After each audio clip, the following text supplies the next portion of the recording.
Charlas a la distancia de Contratiempo Jazz.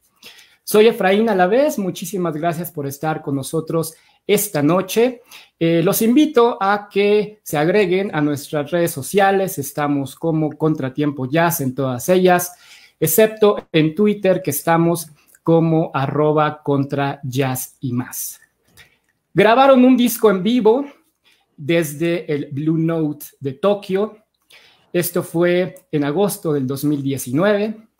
En mayo del 2020 lo lanzaron y está nominado este disco Viento y Tiempo a los Grammy en la categoría del mejor álbum jazz latino. Le doy la más cordial bienvenida a Aimé Nubiola, que ya está con nosotros, Gonzalo Rubalcaba, que firman ese disco que les acabo de comentar. Vamos a estar hablando de las historias de este material y, por supuesto, de muchísimas otras cosas. Chicos, muchísimas gracias por estar con nosotros. Es verdaderamente un honor que estén con nosotros en Charlas a la Distancia de Contratiempo Jazz. Un placer. Gracias. Gracias. Aimé, pues he estado siguiendo, de hecho, tus transmisiones, tus entrevistas. Me llamó mucho la atención, que fue la que hiciste con Francisco Céspedes, perdón. ¿Por qué? Pues porque Francisco tiene muchísimos años viviendo en México. Sí, muchísimo tiempo, muchos años. Es una pena porque la entrevista como que no se oía muy bien a veces cuando Pancho hablaba. Sí. Creo que había algunos problemas de transmisión y también de la relación de él con el audio, con el teléfono. Ya sabes que Pancho es así bohemio para todo, hasta para las entrevistas. Pero creo que fue muy interesante y además a nosotros como amigos fue como un toque de base, ¿no? Como un toque de bola de conversar en presencia de otros, digamos, ¿no? Después de mucho tiempo de no hablar y de no intercambiar ideas y de todo eso. Así que para mí fue un gran placer. Me alegra que la hayas visto. Sí, y sobre todo creo, porque he visto solamente algunas, que entrevistas a músicos cubanos. Bueno, no, entrevisté también a Maía, que es una cantante importantísima colombiana, una fémina que ha pasado por distintos géneros de la música, digamos, de la costa, ¿no? De la costa colombiana, y que es muy querida en Colombia, tiene una gran audiencia y tiene un movimiento fuerte en las redes sociales. Y a mí me gusta mucho el arte de ella. La entrevisté también a Rafael Pollo Brito, que es un gran cantante venezolano y músico de renombre en Venezuela, y aquí también ha logrado irse posesionando, sobre todo por su credibilidad como instrumentista, ¿no? Y como intérprete, porque aparte de ser cantante y productor y todas esas cosas, es un gran instrumentista de cuatro, que es un instrumento típico de Venezuela. Y también de oboe, es obotista, tiene una formación, digamos, clásica, ¿no? Dentro de la música, y a él también lo entrevisté. Así que he tenido ahí varios que no son cubanos. Claro. Pues entonces todos los viernes, porque me parece que lo hace los viernes, estos ejercicios, Viernes. Ahí están. Entonces, estos ejercicios de entrevista, pues con estos músicos que nos has mencionado. Gonzalo, te hemos visto en México en varias ocasiones, Ciudad de México, Jalapa. Fuera del aire estábamos platicando ya de que esta masterclass que hiciste en la Expo Soundcheck hace 10, 11 años aproximadamente, muy interesante, junto a uno de los pianistas principales también del Latin Jazz mexicano, que es Héctor Infanzón. Y bueno, pues México, a pesar de que a lo mejor no han sido tantas, pues tienes un contacto cercano con el país. Sí, y he estado en México, como decía, pocas veces, pero han sido importantes. Han sido importantes porque primero se ha acercado una gran cantidad de público a ver los shows.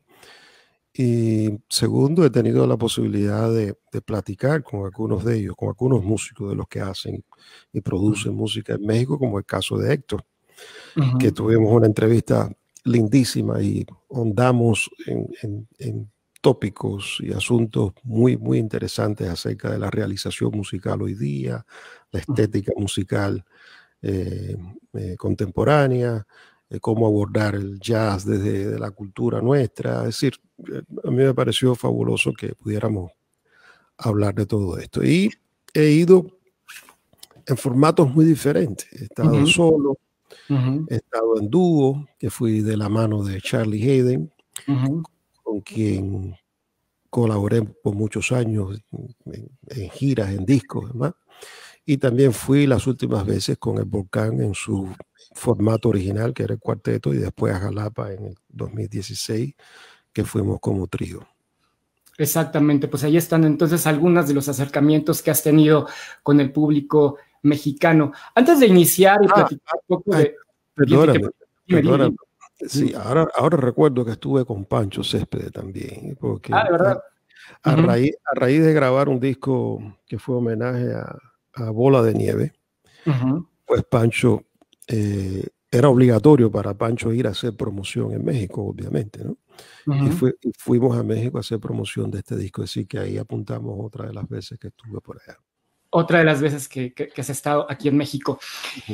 Desde que me confirmaron la entrevista, la cual sigo agradeciéndoles a ustedes por estar con nosotros, se me vino a la mente algo que pues he pensado desde hace muchos años, y creo que mucha gente en México también, sobre todo la gente que sigue la música de lleno, que es este intercambio que ha habido entre México y Cuba, Cuba y México desde el siglo XX. Creo que es muy interesante, me gustaría que platicáramos un poco al respecto, porque creo que se define mucho la historia y la música en México a partir de esa influencia. Sí, estábamos conversando precisamente, bueno, de eso, de que había sido un intercambio, una relación, más que todo. México siempre fue una plaza muy importante donde el músico en general de Latinoamérica sentía que tenía que triunfar en dos lugares. La Habana era uno de esos lugares, y luego estaba México también, Estados Unidos, por supuesto, para muchos, pero en nuestra hispanidad la gente siempre pensaba México, Cuba, y muchos cubanos músicos viajaron a México, incluso vivieron por algún tiempo. Tenemos gente de la canción, de lo que es la trova, de lo que es el bolero, el feeling, como fueron José Antonio Méndez, César Portillo, Elena Burke.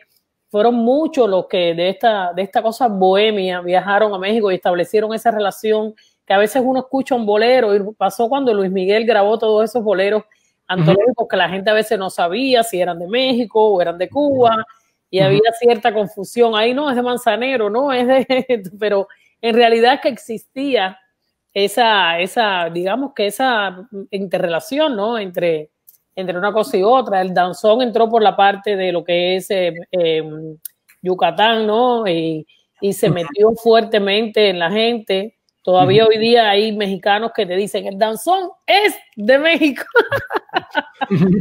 Y realmente parte del danzón es de México, porque lo han seguido cultivando, bailando, amando, aprovechando, diríamos.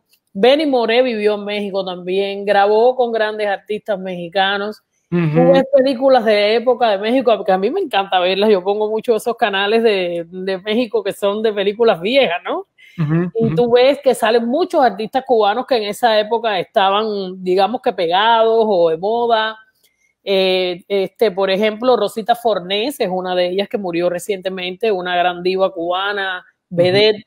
En México hizo carrera, se casó, tuvo su hija en México. Y está también Pérez Prado, que le dio al mambo esa proyección internacional desde México. Te puedo decir incontables nombres, incluso ahora contemporáneos, de cercanos aquí a nuestras generaciones. Está Amaury Gutiérrez, está Pancho Céspedes, está David Torrens. Hay muchísimos, y no solamente cantantes, artistas, como te decía, hay bailarines, hay músicos sinfónicos, que no tengo los nombres quizás porque no es el medio donde yo me muevo más en la cultura popular, pero igualmente tengo conocimiento de que existen allá. Se hizo un censo hace muchos años y había 20,000 músicos cubanos en el DF. Ah, ¿de verdad? Sí, 20,000 habían, artistas, no músicos en general, artistas. Entre artistas plásticos, eso fue una etapa que yo estuve viviendo en el DF. Y había entre artistas plásticos, actores, músicos, había 20,000 artistas, y te estoy hablando de hace 20 años atrás. Quizás ahora haya más o haya menos, algunos han emigrado finalmente a los Estados Unidos, pero creo que siguen habiendo muchos allí. Es que trascendió, fue mucho más allá de la música, ¿no? Ahorita me hablaba de Benny y de Pérez Prado, entre otros tantos. Y habría que hablar también del impacto que tuvo el cha-cha-cha en su momento en México con la figura de Enrique Jorrín, entre otros tantos, pero también en la literatura, en la plástica, en el cine, en la televisión, las telenovelas, la cantidad de actores cubanos que todavía vemos, algunos de ellos trabajando en telenovelas mexicanas. Es decir, que hay una relación ahí muy fuerte, muy larga, porque ha sido una relación larga y consistente entre las dos culturas y especialmente entre cubanos que buscan en México, no sé, realizar sueños, establecerse. Algunos han terminado haciendo familia en México, muchos de ellos. Sí, sí. Gonzalo, escuchando tus discos, por ahí, por ejemplo, hay versiones de María Grieber, Alma Mía, está Consuelito Velázquez con Bésame Mucho. También has retomado algunas, pues en algunos discos, ¿no? Temas de cantautores y cantautoras mexicanas. Mexicanos, sí, sí. Es que yo creo que una vez que uno, bueno, creo que le pasa a todo el que emigra, ¿no? Cuando hemos llegado aquí a Estados Unidos, sobre todo los que hemos estado interesados en aprender acerca del jazz como una de las expresiones de los vocabularios musicales más importantes de este país, pues nos damos cuenta cómo ellos protegen constantemente, el norteamericano protege su memoria musical, en ese sentido, es decir, su repertorio, su música, la historia que se cuenta a través de la música norteamericana. Y es lo que ellos llaman los clásicos, los estándares. Y de repente un día uno dice, pero es que nosotros tenemos un listado de estándar también increíble y de clásicos increíbles. Entonces, una de las tareas ha sido, y de los sueños ha sido un poco compartir en un mismo disco esos estándares americanos con lo que consideramos que son estándares hispanos, de compositores como mencionabas tú, de Grieber, de Manzanero, de Consuelo Velázquez, de muchísimos compositores cubanos, mexicanos, algunos puertorriqueños, hay boleristas importantes también en República Dominicana. Y un poco, porque a veces se queda como un poco rezagado, se queda enconada, se queda como ahí aislada un poco esa parte del repertorio nuestro que no hacemos porque sea evidente los puntos en común que hay en la realización de una y otra música, desde el punto de vista armónico, desde el punto de vista melódico, lo que se cuenta, porque lo que se cuenta en toda esta música es universal, son temas de amor, de desamor, algunos tienen intenciones de tocar lo que es el tema social, en fin, hay de todo, y esos temas son comunes a cualquier cultura, a cualquier país, a cualquier realidad de cualquier país. Pero se ha compartido por mucho tiempo, es decir, Aaron Copland, Gershwin, Count Basie, Duke Ellington, Dizzy Gillespie, toda esa gente no eran ajenos a lo que pasaba en México, lo que pasaba en Cuba en su época. No, todo lo contrario, Charlie Parker, entre otros tantos. Y lo que hicieron fue abrirse a eso. Es decir, tomar una actitud totalmente desprejuiciada y ver dónde estaba lo común, dónde estaba lo que se podía compartir, no lo contrario. Y es eso lo que yo creo que hay que seguir haciendo y seguir no solamente haciéndolo, sino desarrollándolo, evolucionándolo. Hablo de esto porque sé que al final ese es uno de los propósitos del disco Viento y Tiempo. Bueno, pues ahí está Manteca, por ejemplo, ¿no? Exactamente. ¿No? Y todos ellos. Y ahora que estás hablando precisamente de esto, en la masterclass que diste hace casi 10 años, 11 años, hablabas mucho de saber de dónde venimos para saber a dónde vamos. Eso es importantísimo, creo, ¿no, Jaime? Define mucho el camino. Un camino que yo particularmente creo que todos, a veces le llamamos camino, a veces le llamamos mapa, y ese mapa que todos traemos, y como yo siempre digo, en la vida tenemos una misión importantísima que es mejorarlo, asfaltarlo o empeorarlo, minimizarlo. Y aquí un poco lo que pasa es eso, es decir, yo creo que es imposible llegar a entender, y esto tiene un orden, en este sentido sí el orden sí altera el resultado. Es importante llegar a entender otras culturas, a entender otros vocabularios cuando tú no conoces la gramática de tu vocabulario, de tu idioma. Claro. Entonces tú tienes que conocer cómo se escribe tu idioma, cómo el significado que tienen frases, palabras, la intención, e incluso de dónde tienen el origen que tienen ciertas palabras, cierto orden gramatical de tu cultura. Cuando tú conoces eso un poco, eso es una base, entonces tú llegas un poco más preparado, tienes una referencia para entender lo nuevo. Es decir, y como hablábamos anteriormente, ¿qué relación hay entre eso y lo que yo traigo y lo que yo sé? Para mí eso ha sido fundamental. Cuando yo llegué aquí a Estados Unidos a vivir en el 96, noviembre del 96, ya yo viajaba anteriormente a Estados Unidos, ya yo hacía gira dentro de los Estados Unidos, pero girar es una cosa y vivir en un país es otra cosa. Y ya cuando yo empecé a vivir aquí, hay un día, a los 6 meses o menos, no sé, de estar viviendo aquí, de estar ya teniendo una relación de vida acá, yo dije, yo creo que he llegado a la conclusión de que yo no sabía nada al respecto de cómo tocar esta música que llamamos jazz. Y que yo tengo que plantearme esto de otra manera y que yo tengo que volver de cero, no solamente musicalmente, sino desde el punto de vista literario, es decir, buscar bibliografía, saber de dónde vienen las cosas, enterarme un poco más, ¿no? Claro. Las razones son muchas. Podemos hablar de falta de información, podemos hablar de muchas razones, pero a veces estamos en el sitio, en el lugar, con las personas, con las estructuras adecuadas para obtener la información y todas las herramientas y no las usamos, no nos percatamos de ellas. Entonces, una vez que yo estaba aquí, que ya no tenía como a quién señalar de culpa, a quién culpar o a quién responsabilizar, de nada, la responsabilidad era mía. Y yo tenía que darme a la tarea de buscar, de formarme, de conocer, de indagar, de profundizar, ¿no?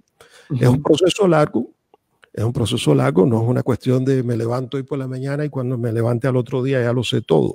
No, no se trata de eso, es como la vida, como la propia vida. Y hago esta mención porque yo creo que en estos tiempos se vive muy apresurado y con mucha necesidad de que las cosas se resuelvan al minuto siguiente. No, y eso es una utopía. Es casi imposible. Entonces, ha sido un camino largo, pero ha sido un camino bello, lindo. Porque te demuestras a sí mismo tus capacidades, que no son solamente las de que si tienes o no tienes talento, sino es tu disposición, la actitud y la disposición por aprender, por aceptar que hay cosas que siempre vas a tener que aprender, que siempre vas a tener que buscar, lo cual no se termina nunca con eso, porque eso es un camino infinito. Pero lo importante es tu disposición, tu actitud ante esa realidad. Correcto. Aimé, ¿qué piensas al respecto? Bueno, yo pienso curiosamente que cuando uno emigra o se va a vivir a otro lugar, a otro país, tú traes contigo tu maletín, ¿no? Tú traes contigo no digamos tus cargas, porque no es la palabra adecuada, pero también en parte eso te lleva, ¿no? A otras esquinas, a otros lugares. Tus emociones, tus cosas, tu aprendizaje, tus vivencias, de donde tú vienes. Y de repente, primero, en el caso, mi experiencia personal, como dice Gonzalo, una cosa es cuando tú estás de visita, otra cosa es cuando te quedas. Cuando te quedas es la peste. Pero bueno, pasando a no andar mucho en ese tema, uno empieza a hacer una resistencia. Uno no se da cuenta, pero uno quiere un poco que imponer lo que uno trae. Uno no quiere tanto adaptarse a lo que está pasando. Uno quiere inconscientemente decir, bueno, esto es lo que yo traigo, mírenlo, está interesante, está bueno, ¿por qué no me entienden? ¿Por qué no me escuchan? Después viene un proceso de rendición, donde ya uno empieza a doblegarse un poco y empieza a decir, bueno, quizás tengo que hacer algo para que me oigan. Y empieza uno a tratar de integrarse un poco más. Y ahí viene ese proceso que dice Gonzalo que no todos lo vivimos al mismo ritmo ni de la misma manera, pero yo creo que todos los que tenemos por lo menos la humildad de reconocer, ¿no? Y de querer aprender más, lo pasamos, que es cuando tú empiezas a darte cuenta de qué falta en tu ecuación, qué es lo que está faltando ahí. E incluso a veces, en algunos lugares, esa gente que tú en un principio no tuviste en cuenta o no querías tener, te empieza a enseñar más de ti mismo que tú mismo, de lo que tú traes. Y empiezas uno a sumar y a encontrar ese uno. Porque yo pienso que al final uno es el resultado, ¿no? De muchas cosas. Y uno en la vida va de todas formas, durante todo ese camino, que es lo bonito, uno se empieza a reencontrar constantemente. Es como que uno siempre se está mirando en un espejo, ¿no? Y te vas viendo, no diferente, pero sí vas viendo cómo varías según los años, según la experiencia, según tus propias vivencias, tu conocimiento. Y eso es lo hermoso de eso, que ya entonces uno empieza a entender más de dónde uno viene y empieza a saber un poco más para dónde uno quiere ir, que no siempre es para dónde uno va. Cierto. Uno a veces quiere ir, pero no siempre vas, pero por lo menos ya uno sabe, ¿no? Y te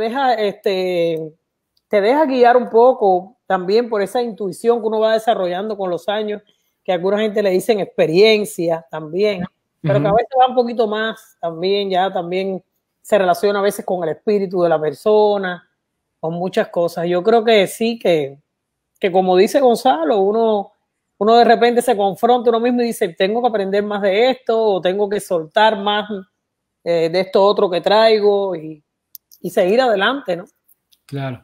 Ustedes son prácticamente amigos de la infancia. A mí me gustaría que sean muy descriptivos en esta respuesta y que nos digan, en esos momentos cuando ustedes se conocieron, ¿cómo se escuchaba Cuba musicalmente en esos años? ¿Ustedes qué percibían? ¿Ustedes qué música escuchaban en casa, fuera de? Un poco que nos den esa descripción de ese Cuba en ese momento. Bueno, voy a hablar más de eso que yo. Bueno, Aimé me enseñó a mí a jugar algunos juegos que yo no...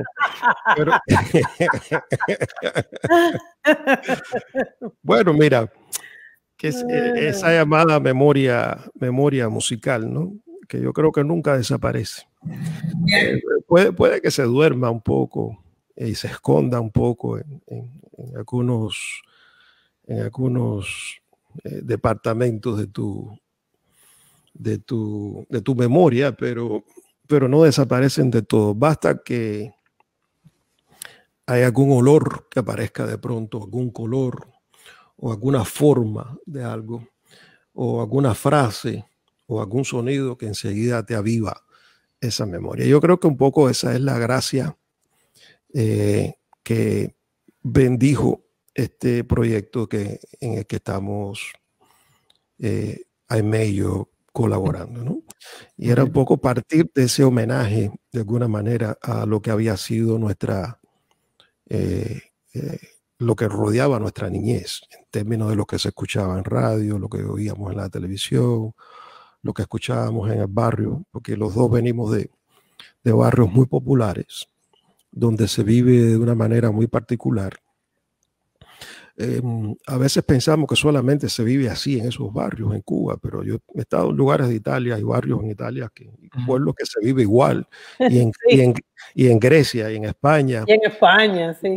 Y se vive así mismo, y por supuesto en Puerto Rico y en muchos y en México, y en muchísimas de nuestros países latinoamericanos. Pero estamos hablando de lugares donde tú sabes perfectamente qué le gusta escuchar en la mañana, en la noche, en la tarde al vecino.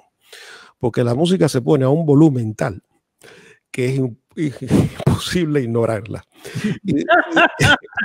Y odiarla, ¿no? En algunos momentos.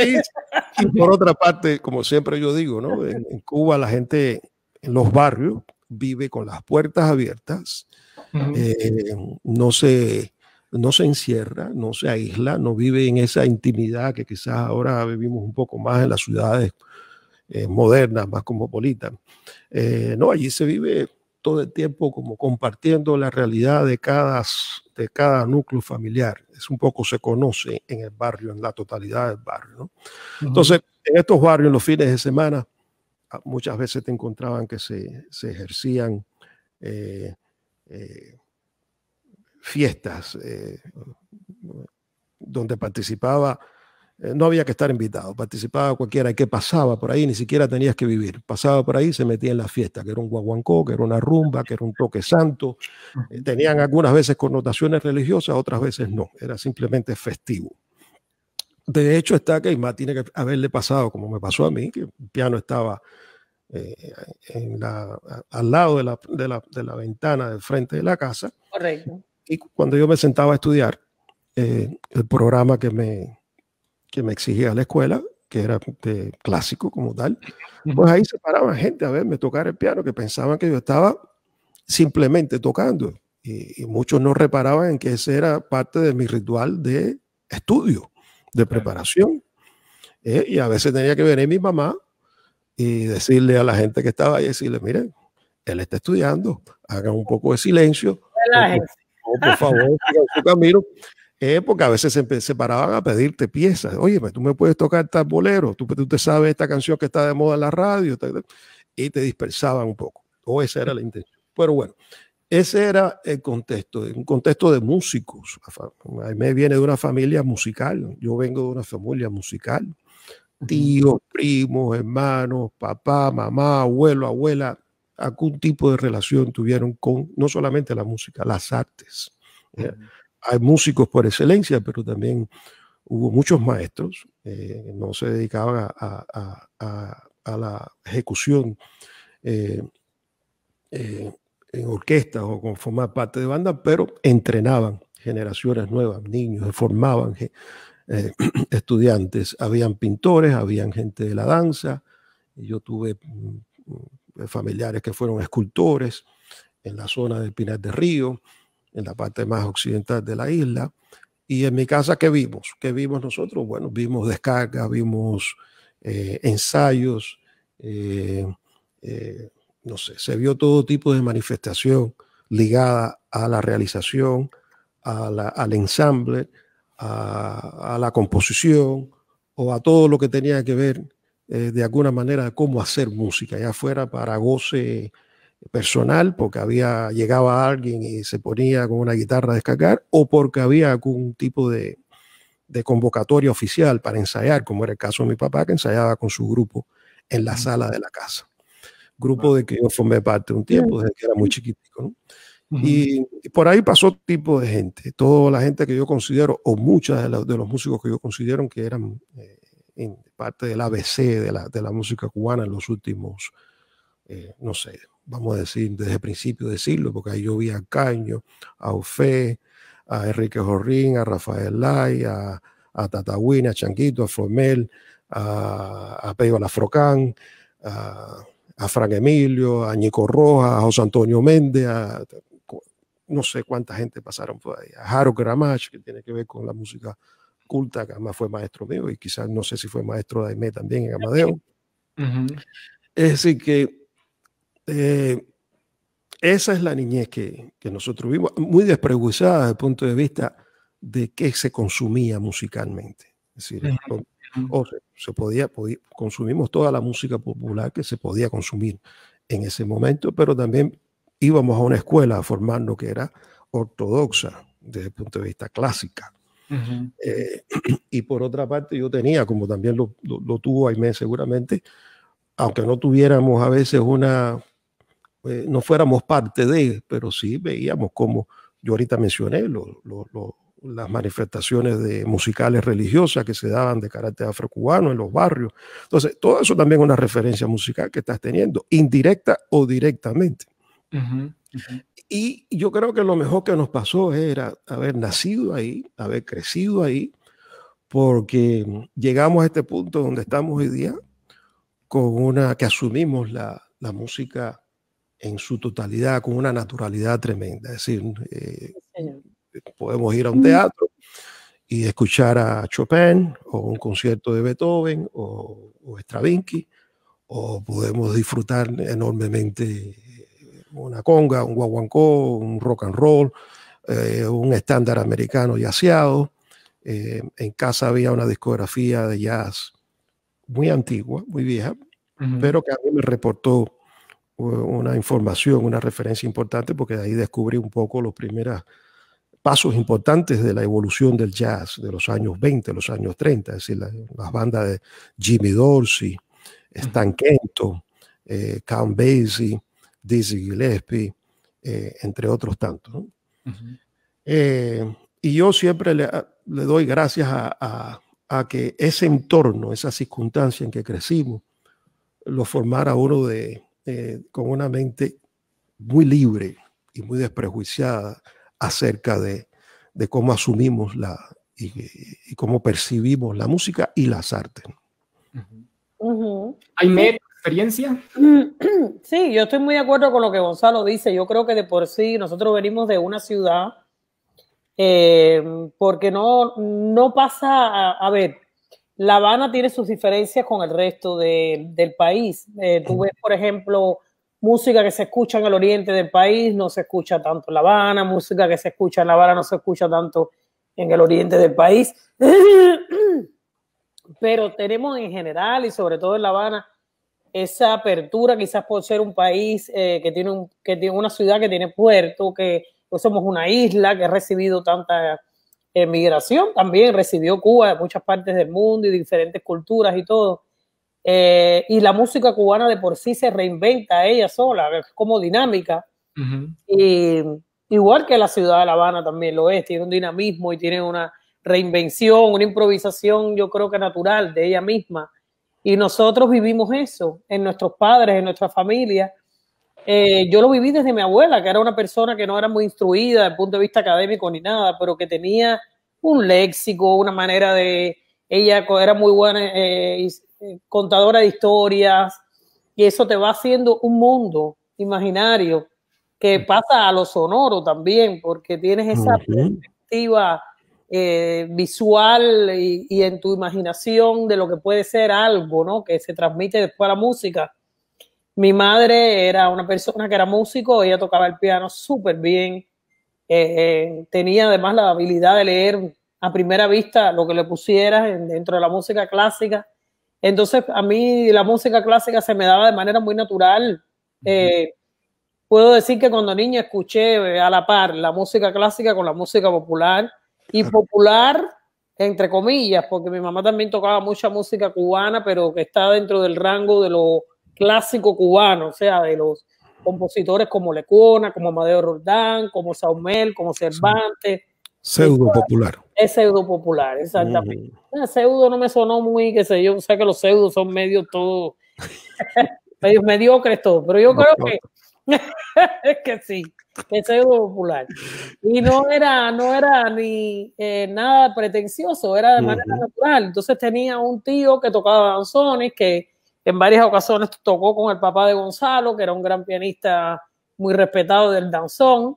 Tenía otro tío que lo que le gustaba era precisamente el jazz, la música americana, y nosotros nos reíamos mucho con él porque él ponía las manos en el piano y ponía aquellos acordones que eran muy típicos de ese tipo de música, y entonces él los cifraba y todo, decía tanto, la cuenta no sé qué, nosotros nos reíamos mucho con él.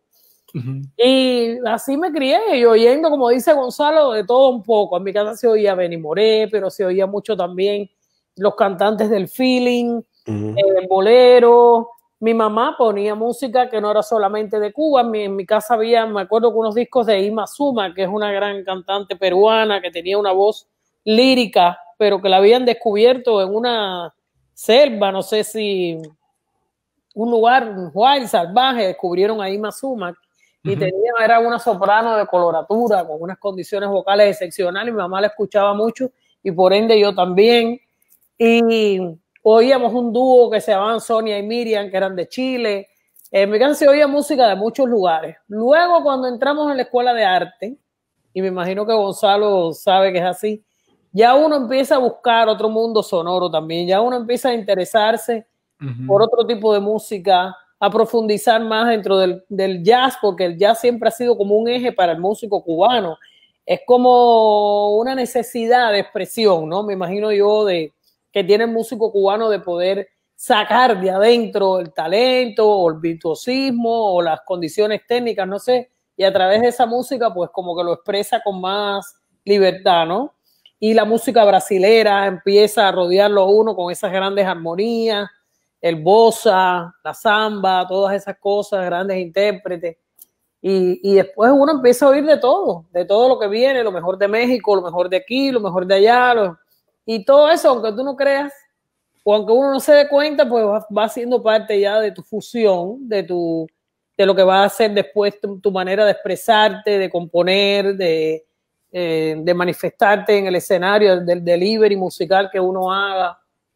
Pero ese es el ambiente en que uno se crió. Y oyendo, como dice Gonzalo, a veces, aunque no quieras, tienes que oír la música del vecino, porque la pone a un nivel, no te queda más remedio que disparártela. Y mira, hay un dato interesante antes que pasemos a otro punto con relación a esto que estamos hablando, que es lo temprano que empezamos ambos a tener una vida activa musicalmente en la escena profesional. Empezamos muy pequeños y experimentamos referencias importantísimas con gente muy valiosa, con gentes establecidas, de gran popularidad, de gran trayectoria, de mucho respeto. Y que tenía uno, 10 y tantos años, cortos 10 y tantos años, y menos también. Ibas ya a un estudio de grabación a grabar con ellos, te llamaban o aparecías en un escenario tocando con ellos. Es decir, por mencionar algunos nombres, Orquesta Aragón, orquesta de música moderna, como orquesta cubana de música moderna, cantantes de talla mundial, no sé, estamos Elena Burke, Omar Aportuondo, correcto, entre otros tantos, muchísimos de ellos, ¿no? Meme Solí. Yo sé que cuando uno hace mención de esto siempre omite a mucha gente, pero la intención no es omitirlo. Y de verdad que es una suerte, es una bendición haber tenido esa posibilidad de archivar tanta experiencia a tan temprana edad. Ahí jugó también un papel importante la familia. ¿Sí? La familia yo creo que era la que te mantenía los pies puestos en la tierra. ¿No? Tú puedes ir, puedes tocar en los shows de los cabarets si te llaman para que ahí vayas aprendiendo y te buscas unos pesos. Si te llaman a grabar, ve a grabar. Pero aquí hay que levantarse a las 7 de la mañana y hay que ir para la escuela todos los días. Y aquí hay que traer notas y resultados importantes. Y aquí hay que cumplir con el reglamento y lo que demanda y exige la escuela. Esta es otra garantía de que tengas una familia, ya sea un miembro de la familia o varios miembros de la familia que se ocupen constantemente de darle seguimiento a tu disciplina, de crearte una disciplina. Lo que nos han comentado en estos ya casi 40 minutos tiene que ver mucho precisamente como del porqué de Viento y Tiempo. Esta producción que tocaron 6, me parece, ¿no? 6 fechas en el Blue Note de Tokio, pero todo lo que nos acaban de decir es prácticamente del argumento del por qué se grabó este material. Sí, exactamente. Nosotros estuvimos durante bastante tiempo manoseando el proyecto, ¿no? Pensando en qué nos vamos a enfrascar, qué vamos a hacer, algo que de verdad nosotros pudiéramos defender, tanto Gonzalo en su perfil como yo en el mío, y que fuera de verdad visceral, ¿no? Yo creo que en la música hay que ser bien intencional, ¿no? En el arte en general es una expresión del alma, ¿no? Y ahí empezamos buscando, y de parte también de mi esposo y manager, Pablo Simeón, vino esa idea de ¿por qué ustedes no buscan en el diario vivir de ustedes cuando eran muchachos? Cuando eran niños, cuando tenían esa infancia compartida un poco en la escuela, más el mundo sonoro que los rodeó, más el ambiente generacional que vivieron y todas esas cosas, y así empezamos, y de verdad que yo deposité, de lo que estoy realmente muy agradecida con Dios y conmigo misma de haber tomado esa decisión de depositar toda la confianza en lo que decidiera Gonzalo, ¿no? En este caso como timón de este proyecto, musicalmente hablando, porque la verdad es que él llevó el proyecto a otro nivel completamente distinto. Le dio ese toque magistral, ¿no? Esa cosa donde tú dices, wow, aquí ya hay otras cosas incluidas, hay otras cosas en juego, hay otras cosas que se están exponiendo, y pudimos llevar nuestra propia música, nuestra cultura y nuestros recuerdos, ¿no? Pudimos llevarlo a ese punto de excelencia y mostrarle a la gente que se pueden combinar perfectamente, como dice un amigo, Pancho Césped, la calle y la moña, ¿no? donde se pueden llevar estos dos elementos que pueden ser cada uno por aislados, pueden parecer totalmente antagónicos, pero cuando tú los mezclas, te dan ese balance que es tan apropiado, porque con el disco puedes bailar, puedes divertirte, puedes corear, canciones que se conocen a nivel internacional y algunas que son un poco más de los cubanos como Pastorita y eso, pero en general es un disco que se puede disfrutar, bailar, divertirse, y para el músico, para el conocedor, para el que va un poco más allá, pues puede encontrar esas otras cosas que son esos elementos ya de tirar la piedrita como la gatica María Ramos, ¿no? Que tira la piedra y esconde la mano, pero que están ahí y que de verdad la gente, yo creo que se los ha disfrutado muchísimo y que nos dio la oportunidad de estar nominados en la categoría de Mejor Álbum de Latin Jazz en este Grammy Awards, que todavía aún no da los premios hasta marzo, pero ahí estamos esperando a ver qué pasa. Ya en tu disco A Journey to Cuban Music, ya había dos temas que se tocaron en ese disco y que se rescatan para Viento y Tiempo, ¿no? Sí, eso fue otra gran osadía nuestra, porque ahí tenemos dos temas que son Lágrimas Negras y El Manicero, donde además también en el Journey es un tema donde Gonzalo participa, es el pianista invitado de ese tema. Y nosotros, la gente me decía, uy, esto es insuperable, y sin embargo, el que ha oído la versión de Viento y Tiempo del Manicero se da cuenta que es una cosa increíble, porque no es ni siquiera que haya superado o no superado la otra, sino que es otra cosa completamente distinta, es otro planteamiento. Al ser en vivo tiene otra extensión también el tema, y se le da rienda suelta a la improvisación en ambos participantes. Yo improviso, que no lo hago en el otro tema, un poquito jugando con la voz, con el público, con el piano de Gonzalo. Gonzalo lo que baja, como decimos nosotros, es coquito con mortadella. y de verdad que es increíble, uno se lo disfruta muchísimo.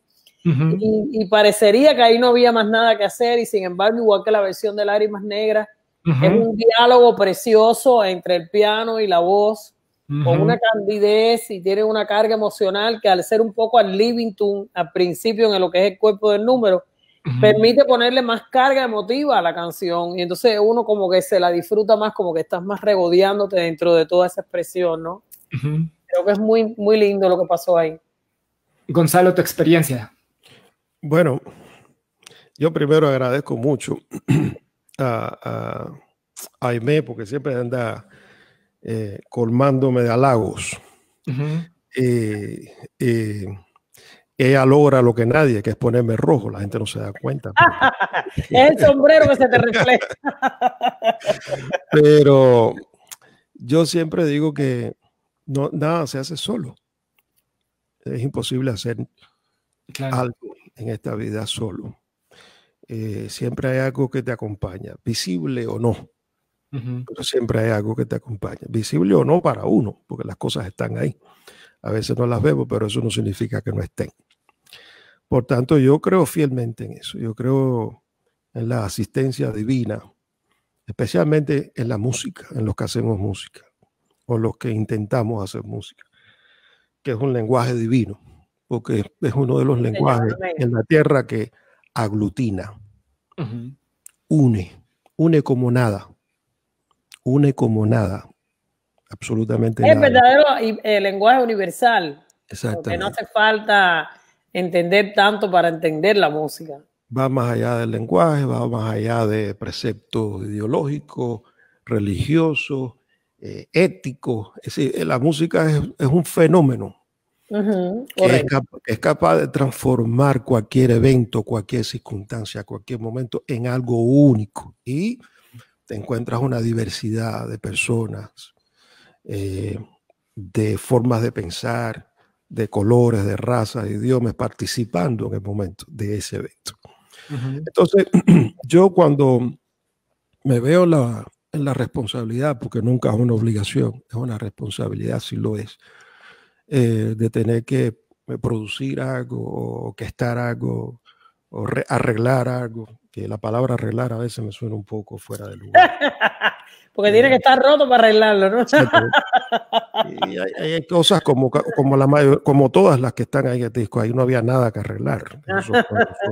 Son cosas que ya venían facturadas de una manera absolutamente genial y que cumplieron un cometido durante una época y lo siguen cumpliendo.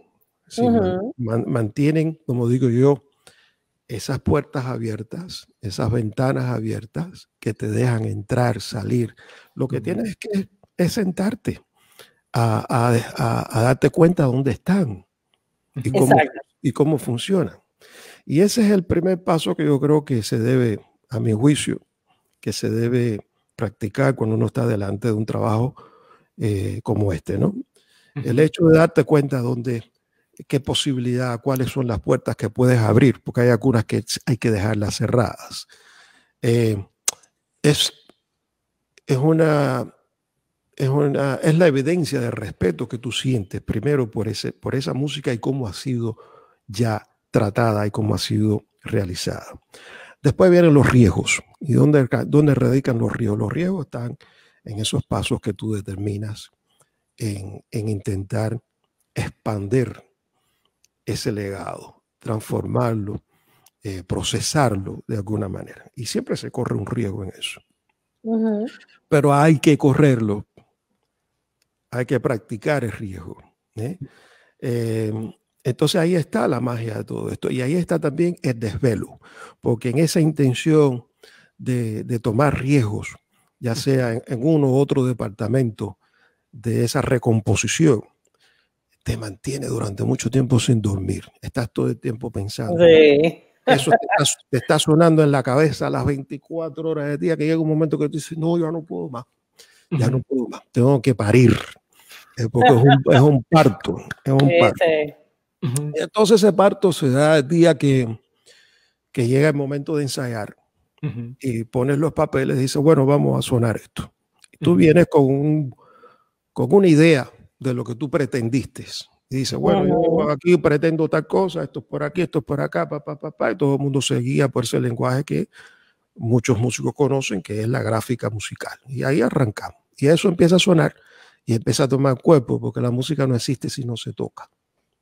Y entonces ahí es donde te empiezas a dar cuenta de el valor de esa música y te empiezas a dar cuenta de ti mismo. Hasta dónde tú has podido entender las posibilidades que te ofrece esa música. Correcto. Para trabajar con ella. Entonces yo decía que no se hace sola, porque después que yo termino ese proceso aparentemente individual, que yo con la música, pero es que alrededor, como dije, siempre van a haber muchas cosas manejando esa interacción mía con la música. Viene el momento ya de la relación física con los músicos, con el artista. Y cómo tú pones a todas esas personas, que pueden ser 7, pueden ser 3, pueden ser 15, pueden ser 40, dependiendo del formato musical que tú usas, que todos entiendan, comprendan y acepten el concepto que tú has traído, tu visión de cómo abordar ese mensaje musical. Ahí, discúlpame que te interrumpa, por eso te decía, ahí yo diría, yo estoy de acuerdo contigo con que nadie hace nada solo, creo que el equipo es lo que hace que incluso que las cosas sean exitosas, pero también creo que nadie puede hacer nada por ti en lo que te toca, también creo eso. Claro. Y entonces, si bien no lo puedes hacer solo, tampoco puedes hacer que otro haga lo que te toca a ti hacer. No sé si me hago entender. Sí, yo creo que en este caso, por eso yo decía que yo confíe totalmente, porque creo que esa voz de mando y ese papel de organizar, que es lo que tú dices, y de hacer que la gente entiende, que la gente lo tome en serio, era Gonzalo quien lo tenía que hacer. No porque yo no tenga voz de mando, no lo haya hecho otras veces, pero no era mi papel en este proyecto. Yo creo que uno tiene que aceptar eso, entenderlo, y ese discernimiento, como dice Gonzalo, muchas veces no viene terrenalmente hablando, no viene de aquí, del ambiente material, físico que vemos, sino que son cosas divinas, como dice Gonzalo. Dios le da un discernimiento a uno particular, donde te va guiando hacia qué es lo que tienes que hacer, y eso tienes que hacerlo, porque te toca, y nadie más lo puede hacer por ti. Es que liderar algo significa poder tener capacidad de observar. Correcto. De escuchar, de entender, de visualizar y después de imaginar. Porque nosotros vivimos, la vida que vivimos nosotros tiene mucho de imaginación. Yo creo que si tú no visualizas las cosas primero en esa forma abstracta de imaginación, después no lo puedes llevar a la práctica. Ahí empieza todo. Exacto.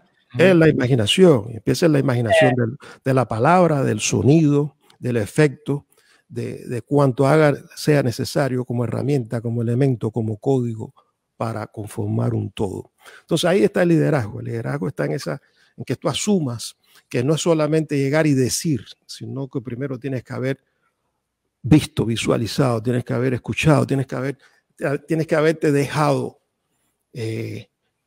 guiar, tienes que haberte dejado esa posición humilde, ¿no? De que a mí me gusta muchísimo pensar, y lo asumo así cada vez que hago algo, que es primera vez que lo hago.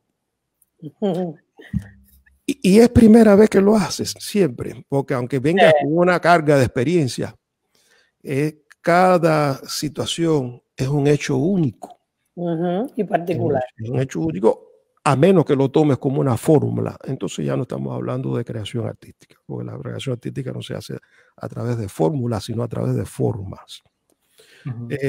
Pero bueno, hemos estado un poco hablando de conceptos, ¿no? Pero yo estoy contentísimo porque yo llevaba muchos años sin estar dentro de un proyecto que tocara de manera más directa lo que es la música cubana como tal. Ya sabemos que en el disco no todo es cubano, pero hay una gran parte que sí es cubano. Porque hay temas de Manzanero, en fin.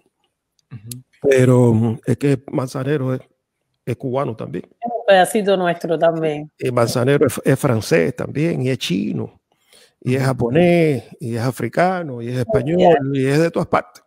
Entonces, el hecho de que ya yo me enfocara en esa dirección de ir a lo cubano, era algo que yo hacía mucho tiempo que no me lo planteaba como una producción de algo que yo hiciera como disco. No quiere decir que yo no trabajara con los códigos que determinan mis raíces. Es otra cosa. Y sí lo había hecho durante mucho tiempo. Pero esto de ir ya a un disco que trata la música cubana como tal, como entidad, hacía mucho tiempo que no lo hacía. Yo creo que desde el disco, así más específicamente, yo creo que desde Mi Gran Pasión, que es un disco de danzones. Después hubo un disco que cuando empecé con Blue Note, que es de Supernova, que ahí un poco también me empiezo a acercar un poco más de nuevo a lo cubano, pero sin dejar la mezcla evidente con el lenguaje jazzístico de una manera muy evidente. Aquí hay otro proceso. Fíjate, lo jazzístico está, pero hay que citar al filósofo Pancho Céspedes, que él dice que es moña con ¿qué digo? ¿Con qué? Moña con calle. Moña con calle. Y creo que no puede tener más razón, ¿no? Y ahí estaba el gran target.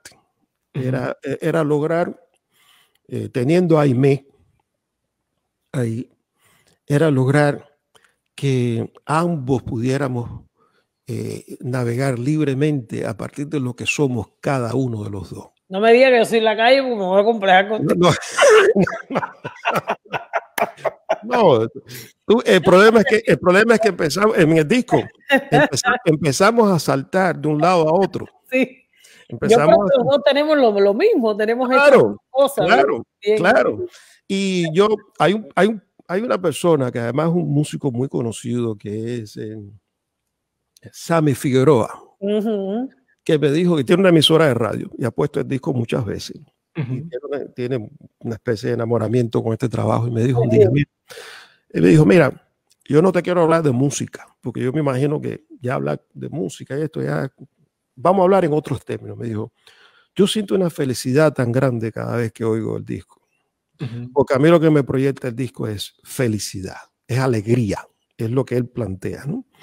Y es muy bonito escuchar cómo lo ven otra gente, cómo lo asumen otra gente, cómo lo perciben otra gente, músico o no, da igual. Y es interesante, ¿no? Porque cada cual tiene una visión diferente de qué cosa es lo que tú haces o cómo lo has hecho y el resultado de lo que has hecho. Y para él es eso, él dice, es que a mí me provoca una cosa que yo no puedo, si estoy sentado me tengo que parar.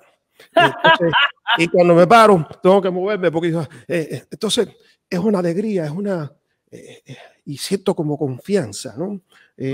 Pero también puede ser amable en algunos momentos y hay como muchos como colores, hay muchos colores. Son emociones. Y eso son emociones.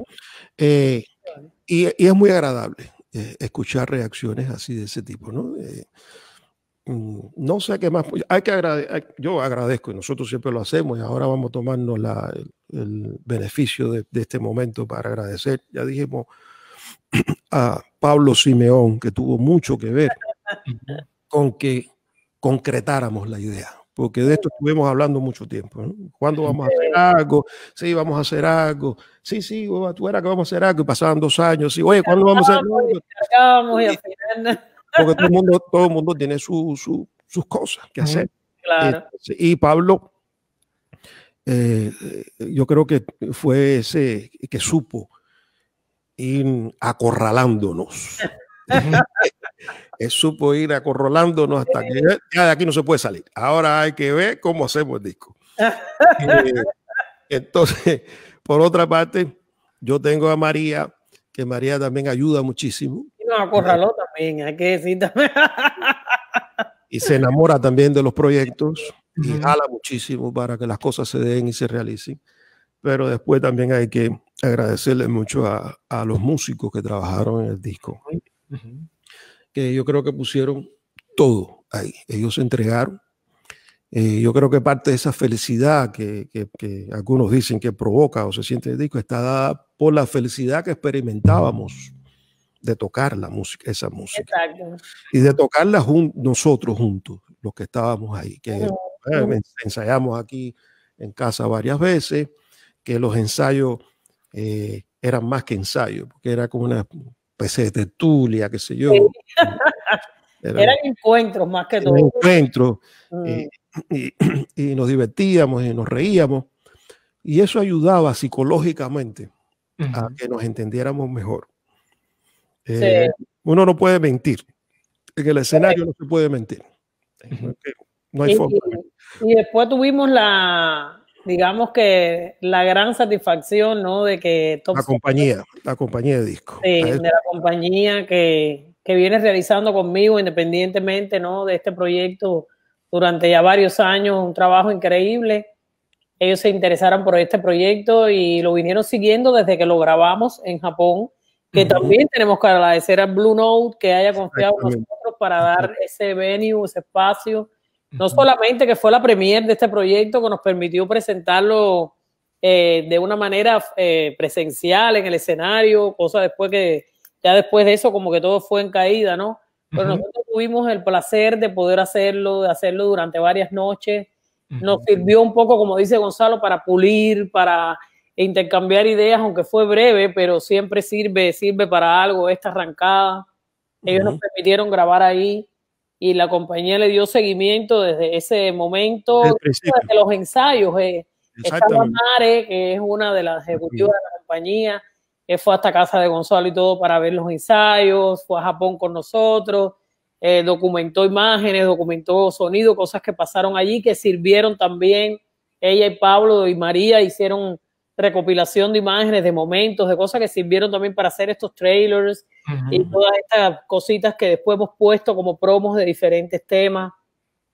Así que Top Stop Music también hay que agradecerle muchísimo y especialmente en una etapa como la que hemos estado viviendo. Como la pandemia esta. Ha sido muy difícil porque todo ha estado parado, todo ha estado detenido. Es una situación sin precedente, por lo menos para las generaciones nuestras, ¿no? Nunca habíamos vivido algo como lo que se está viviendo ahora. Exactamente. Y ellos han mostrado confianza, mostraron muchísima confianza, Tops Music, muchísima confianza en el proyecto, en cada uno de nosotros. Y no solamente confianza, han invertido en el proyecto, han empujado el proyecto, y eso lo agradecemos muchísimo, muchísimo. Estamos conscientes, muy conscientes. Así que un poco todo esto corrobora lo que yo decía al principio, ¿no? El team. No se puede hacer nada solo, cada cual tiene su papel, tiene su función. Y eso es lo mejor de todo, es que cada cual esté consciente de su función y que sea capaz de llevarla a un grado de excelencia.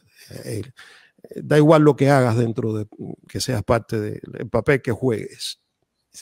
Todo es importante, todo vale, todo funciona. Correcto. Y hay que estar pendientes porque el 15 de marzo es cuando se entregan los Grammys. Se cambiaron por obvias razones y el 15 de marzo se reprogramó para que entonces estemos todos pendientes a ver qué pasa esa noche. Esperemos que se los lleven porque ya tienen, evidentemente, Grammys abajo, 4, Gonzalo, 2 Jaime, así que, bueno, caería bastante bien. Como les comenté en algún momento, estoy viendo el reloj y ya estamos a la hora. Nos vamos a pasar quizá unos 5 minutos, 10 minutos, ¿hay algún problema para poder hacer esto? Leer algunos comentarios rápidamente y cerrar esta charla, chicos, ¿está bien? Está bien. Perfecto, tenemos muchísimos mensajes. Va a ser muy difícil leer todos, es de verdad muchos. Generalmente los ponemos en pantalla, pero bueno, va a ser muy difícil, la verdad, leer todos. No sé, hay una cantidad enorme de ellos. Quizá nada más voy a ir como que seleccionando algunos rápido. Por ejemplo, nos escribe Carlos Ramírez. Una disculpa a los que no voy a leer, generalmente tenemos ese tiempo para leer los comentarios, pero bueno, ahora es muy complicado, tenemos ya poco tiempo y bueno, son demasiados. Carlos Ramírez dice saludos al maestro Gonzalo Rubalcaba, súper limpio, súper chingón, así como decimos aquí en México. Gracias a Carlos por estar aquí con nosotros. Kevin Aniel dice mucha salud y bendiciones a Jaime y al maestro Rubalcaba. Muchísimas gracias a Kevin por estar aquí con nosotros. Yamil Carballosa dice qué léxico tan apropiado, orgullo de mi tierra. Yamil, gracias por escribir, por estar con nosotros. Rodrigo García, colaborador de Contratiempo Jazz, gracias Rodrigo por escribir. Dice saludos a Jaime Nubiola y Gonzalo Rubalcaba. Fuerte abrazo. Gracias a Rodrigo por haber escrito. Jesús Manuel Sánchez, gracias por estar aquí con nosotros. Grandes artistas, nos dice Jesús Manuel, gracias por estar aquí con nosotros. Y bueno, por aquí Felipe Gordillo, que es un pianista de la escena del jazz de México, que también tiene transmisiones en vivo, conciertos, etcétera. Dice, saludos a Gonzalo Rubalcaba, toda mi admiración y el gusto de escucharle y disfrutarlo en vivo a través de su discografía.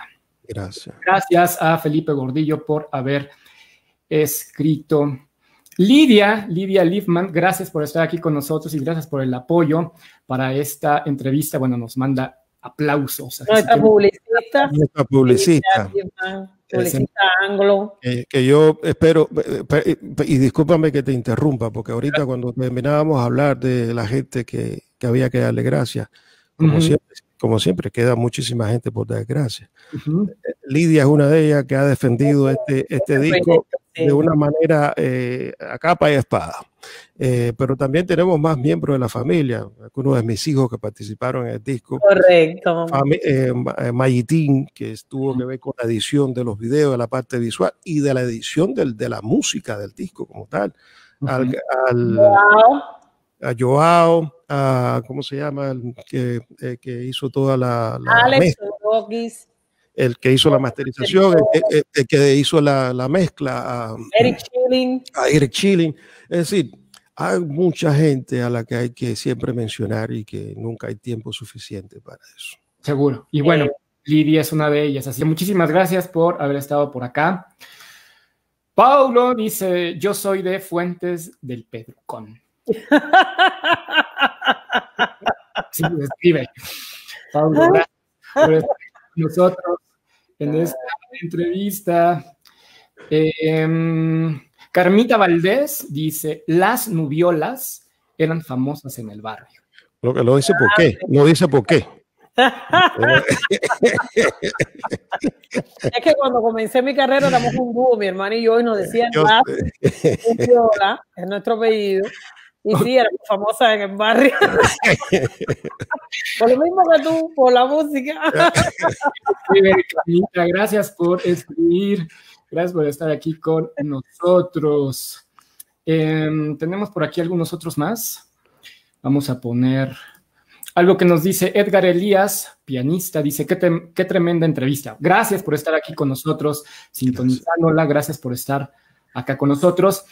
Ya también yo tengo mis agradecimientos, en algún momento los voy a dar, pero ahora que veo el mensaje de Willy Rodríguez, dice, saludos a todos, tremenda entrevista. Gracias a Willy. Gracias. También por esta conexión, ¿no?, entre Contratiempo Jazz y Gonzalo, junto con Aimee, así que muchísimas gracias por el apoyo, y bueno, ya habrá ese momento para los agradecimientos.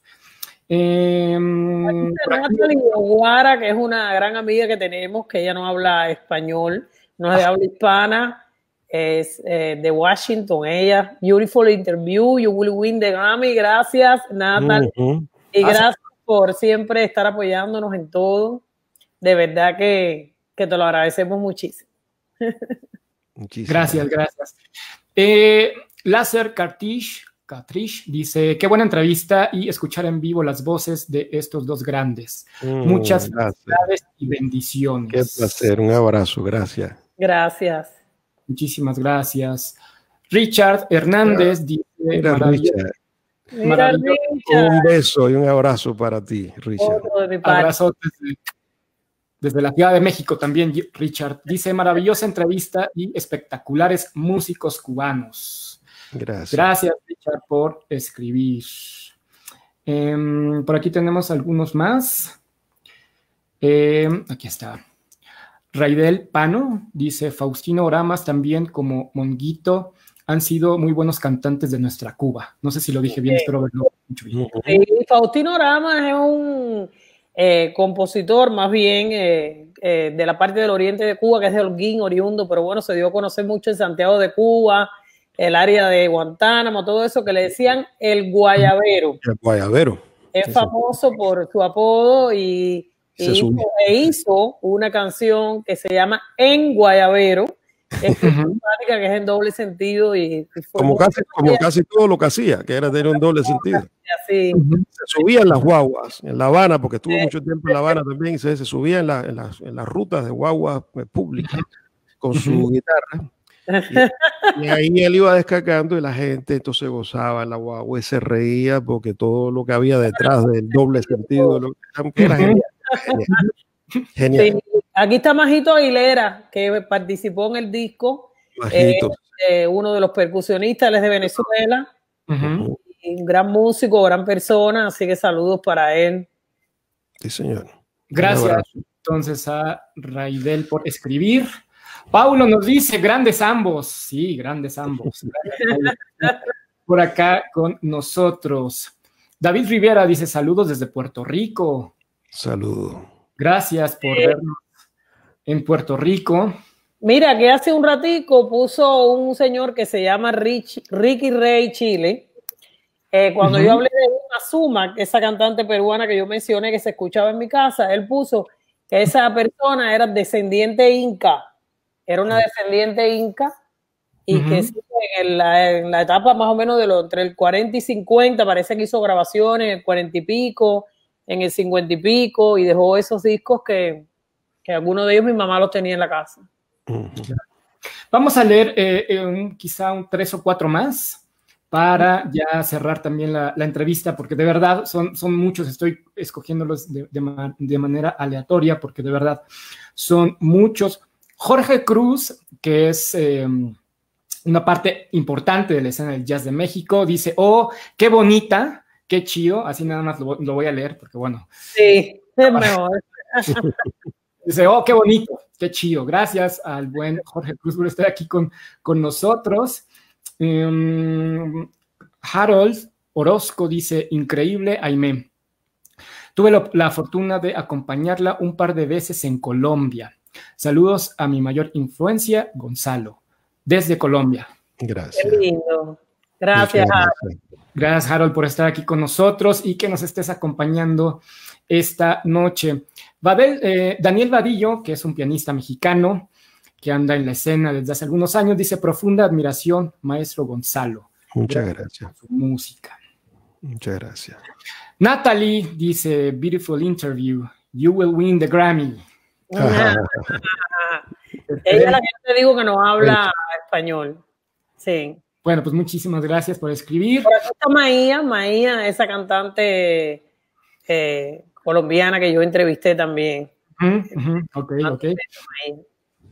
Mónica Andrés, gracias Moni por estar aquí con nosotros, nos manda aplausos, gracias por estar aquí. Y uno más, así aleatorio. Bueno, ese lo voy a poner. Raidiel Pando dice, dile a Rubalcaba, así lo estoy leyendo, si se acuerda de su tío Nico Rubalcaba. ¿Y por qué no me voy a acordar? El tío Ñico, yo creo que todo el mundo tiene un tío que se llama Ñico, por lo menos en Cuba. Ñico era de los 4 hermanos de mi papá, y él era el segundo de los 4 hermanos. Es decir, eran 2 varones y 2 hembras. Ñico fue director de la orquesta que acompañaba durante mucho tiempo en Rumayor, creo que fue durante mucho tiempo la orquesta acompañaba el show de Rumayor. Y ahí se formaron muchísima gente en esa orquesta. Y ahí también toca, ahora la dirige un hijo de Ñico, primo mío, Tony Rubalcaba, que siguió tomó la herencia de esta orquesta que lleva muchísimos años. Y como dije anteriormente, es decir, en la familia era imposible escapar a la música. Es decir, todos estaban ligados de una manera u otra a la música. Dice él que era esposo de su abuela. Exactamente, de hecho lo voy a poner aquí. No, él está equivocado en eso. Él era hijo de mi abuela. Es decir, si se está refiriendo a mi abuelo, se llama Jacobo Rubalcaba. Jacobo Rubalcaba, que fue el papá, de Ñico, de Zoila, de la niñita, que eran los 4 hermanos. Porque dice que era esposo de su abuela. Bueno, ahora ya entendí mal. Sí, ahora sí. Pero lo entendí como si hubiera sido esposo de mi abuela, no. De la suya. Sí. Pero Ñico, además de ser un músico que ejerció durante mucho tiempo y dirigió esta orquesta, era una persona, como yo la percibía de niño, era una persona alegre, era una persona dulce, jovial, siempre muy jovial. Vivió bastante, tuvo una vida bastante larga. Pues al final confrontó una cierta enfermedad además y falleció. Pero una gente que inspiraba siempre como esa gracia que tienen alguna gente, ¿no? Que traen esa cosa natural. Y yo lo recuerdo con cariño, como recuerdo con cariño a todos. Yo iba a Pinar del Río todas las vacaciones. Las vacaciones era obligatorio que la familia fuéramos a Pinar del Río, porque yo fui el único de todos que no nací en Pinar del Río, nací en La Habana. Pero mi mamá era pinareña, mi papá era pinareño y por tanto toda la familia son pinareños. Y yo nací en ese periodo donde mi papá y mi mamá se trasladaron a La Habana, incluyendo mis 2 hermanos, también habían nacido en Pinar del Río. El único que nació en La Habana fui yo. Cosa que no gustaba cuando yo decía que había nacido en La Habana. Decían, no, usted es pinareño también. Y yo, por supuesto, que me siento pinareño también, sin duda. El último, Nos dice Carmita Valdés, muy buena entrevista, saludos desde México, saludos a los tres desde México. Gracias a Carmita Valdés por estar con nosotros. Pues el tiempo de hecho ya se pasó. Me gustaría, antes de terminar, agradecer, mis agradecimientos también, por supuesto, Aimé, gracias por estar con nosotros. Gonzalo, muchísimas gracias. Un placer, de verdad, platicar con ustedes. Y también quiero agradecer a Willy Rodríguez, a Mare González y, por supuesto, a Top Stop Music, que nos ayudaron a hacer este enlace, que, pues, la verdad es una entrevista que nos llena mucho el oído. Y bueno, yo la voy a estar escuchando varias veces porque hay puntos importantes que hay que retomar y que hay que tener en mente. Tenemos algunos minutitos más. Algo que quieran agregar acerca del disco, acerca de lo que viene para ustedes, que yo sé que es muy difícil ahora con la pandemia, pero bueno, algo que quieran agregar al respecto. Bueno, en mi experiencia, para mí el disco es un disco que, como bien dice el mismo Sammy Figueroa, Gonzalo y yo personalmente, el disco tiene un desenfado que me gusta. Un descaro. Sí. Tiene algo que se da de manera muy natural. O sea, nosotros mismos a veces cuando lo escuchamos y lo volvemos a escuchar, en mi caso, que lo oigo, siempre descubro nuevas cosas, nuevos juegos entre la percusión, lo que estaba pasando con el bajo, con el piano, desde el punto de vista musical, pero al mismo tiempo logro percibir esa alegría, esa frescura, ese entendimiento de un público japonés que no es tan distante como la gente cree de lo que nosotros hacemos, que ellos entienden y se lo gozan, se divierten. Y yo se lo recomiendo a los que no lo han escuchado, porque incluso algunas personas como Gonzalo y yo hemos hecho muchos live donde hemos estado él y yo solamente en el piano, cantando canciones del feeling, cantando canciones nuestras, cubanas, antológicas. A lo mejor creen que de eso se trata Viento y Tiempo. Algunos incluso me han preguntado, incluido el maestro ilustre Pancho Céspedes, él tenía el criterio de que el disco venía por ese lado, y no es por ese lado por donde viene el disco. No estamos diciendo por eso que no sea un buen disco si hacemos un disco con esas características de bolero, etcétera, pero en este caso Viento y Tiempo se trata, como dice Gonzalo, del reencuentro de Gonzalo con nuestra música cubana, con su ferocidad, con su agresividad, y con toda la capacidad que tiene la música nuestra de expresión, de diversión y de uno conectar con ella, ¿no? Entonces se lo recomiendo que lo escuchen.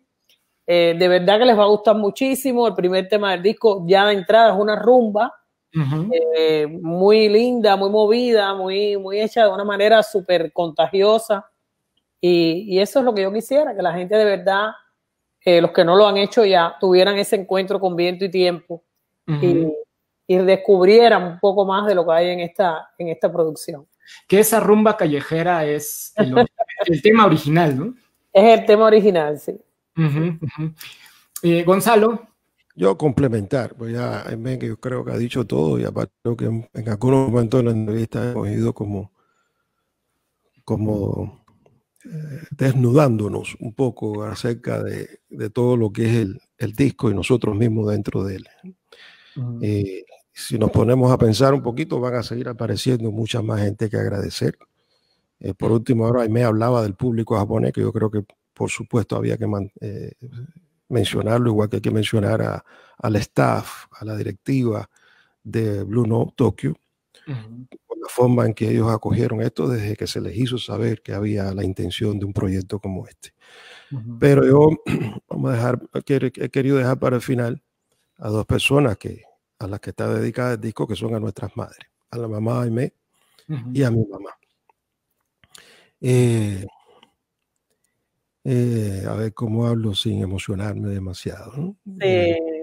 Han pasado muchos años de que ella no está presente, pero todavía a mí me cuesta un poco de trabajo hablar tranquilo cuando hablo de ella, ¿no? Pero solamente quiero pronunciar que yo creo que no seríamos en parte lo que somos hoy día si no hubiera sido por ellas. Los seres humanos, ninguno somos perfectos.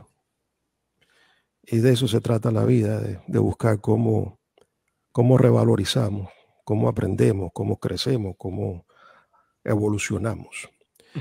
Pero a las madres específicamente no deberíamos indicarles nada.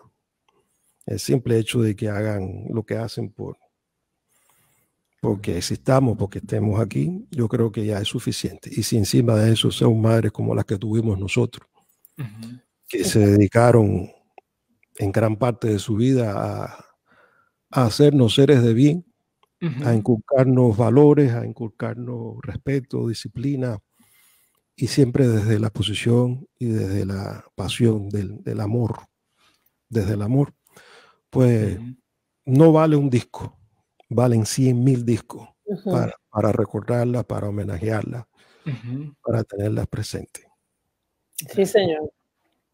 Pues ahora que están diciendo esto, pues también quiero dedicar esta charla a la mía, también. Y entonces, bueno, hacemos esta cadena, ¿no? De recuerdos y bueno, levantar ese cariño, ¿no? Hacia el siglo. Entonces, bueno, yo también dedico esta entrevista a la mía. Mi tema, de mis temas favoritos, no se llama Danzonete, Prueba y Vete, pero así yo la recuerdo, ¿saben? Esa rola la escuché y así la reconozco. Además, no me acuerdo cómo se llama realmente, pero... Rompiendo la rutina. Pero bueno, para mí es Danzonete, entonces así como de, ok, la voy a poner, me gusta muchísimo. Tenemos un minuto más. Muchísimas gracias a todos los que estuvieron aquí con nosotros, a todos los que escribieron, a todos los que vieron la entrevista en vivo, a todos los que van a ver esta entrevista ya diferida. Gracias de verdad. Los mensajes son muchísimos. Una disculpa a todas las personas que no pude leer los mensajes, pero bueno, de verdad son muchísimos. Y bueno, estaremos pendientes después de que esta transmisión termine, pues ahí los estaremos leyendo uno a uno. Gracias por estar aquí con nosotros. 30 segunditos más. Ok, perfecto, 30 segundos. Gracias, Gonzalo, Aimé, por estar gracias aquí a ti. con nosotros, de verdad. Y a todos los que han estado ahí siguiéndonos. Una charla hermosa como la que tuvimos previamente. Tuvimos ahí unos minutitos para hablar con ellos, así que creo que estuvo bien interesante poder pues escuchar las historias que hay detrás, no solamente del disco Viento y Tiempo, sino de sus trayectorias. ¿Algo más, ahora sí, que quieran agregar antes de irnos? Yo agradecerle a Aimé y agradecerte a ti y a todos los que han estado presentes ahí.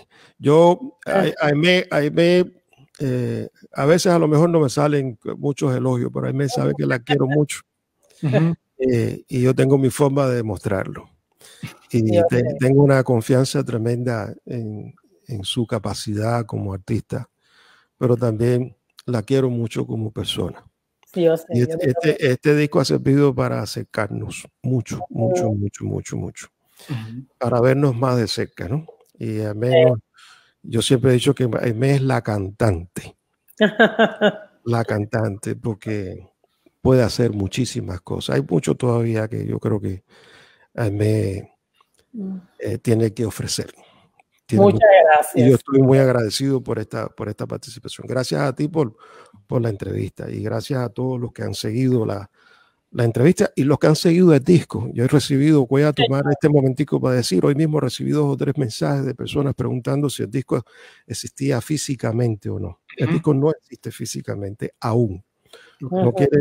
No sabemos si finalmente, después que pase todo este periodo, si una tirada, ¿verdad? Van a existir o no. De momento lo que existe es disco digital como tal, ¿no? Pero es muy agradable y sentir que la gente se preocupa, que quisieran tener el disco como tal. Sí, a mí también me llegan muchas peticiones de ese tipo, porque también dentro de la música hay muchas personas que se dedican a coleccionar, que les gusta tener el álbum físico, que les gusta ver escrito todo lo que pasó ahí, de alguna manera, ver las fotos, es un poco vivir un poco lo que pasó a través de lo que se plasma físicamente impreso, ¿no? En el disco. Y yo creo que si en algún momento se puede hacer, Sería lindo que lo hicieran. Yo los entiendo porque yo personalmente pertenezco a esa generación que goza de tener físicamente en la mano el producto, ¿no? Claro, claro. De poder elogiar, de valorar además el arte del disco, ¿no? El empaque, lo que trae la literatura que hay escrita en el disco, la información. Yo creo que eso le añade mucho a la historia del disco, ¿no? Es cierto, sí. Pues yo creo que muchos esperamos que se maquile ese disco pronto para tenerlo. A mí me gusta mucho esa colección, escucharlos, leer mientras uno escucha el disco, bueno, pues estar leyendo el booklet. Nos vamos con este último mensaje. Ahora sí, Tony Martínez, bravo, gracias por ser esos cubanos orgullosos y por defender el arte que nos vio nacer. Gracias. Vamos. Gracias a todos por haber estado con nosotros. La próxima semana vamos a estar martes y jueves. El martes vamos a tener al baterista Gabriel Puentes. El jueves vamos a tener a Enrique Toussaint. Ambos invitados van a estar hablando y van a estar recordando a un pianista que cumple 10 años de haber fallecido, un pianista muy importante en México, Eugenio Toussaint. Vamos a estar hablando de él, vamos a estar hablando de su obra. Por ahí tenemos imágenes que no hemos sacado de su último concierto, entonces los invito a que el martes con Gabriel Puentes y el jueves con Enrique Toussaint estén con nosotros para recordar al gran maestro Eugenio Toussaint. Gonzalo, Aimé, gracias por haber estado con nosotros. Muchísimas gracias a ti. Nos vemos y escuchamos el próximo martes. Gracias. Que así sea. Gracias. Hasta luego.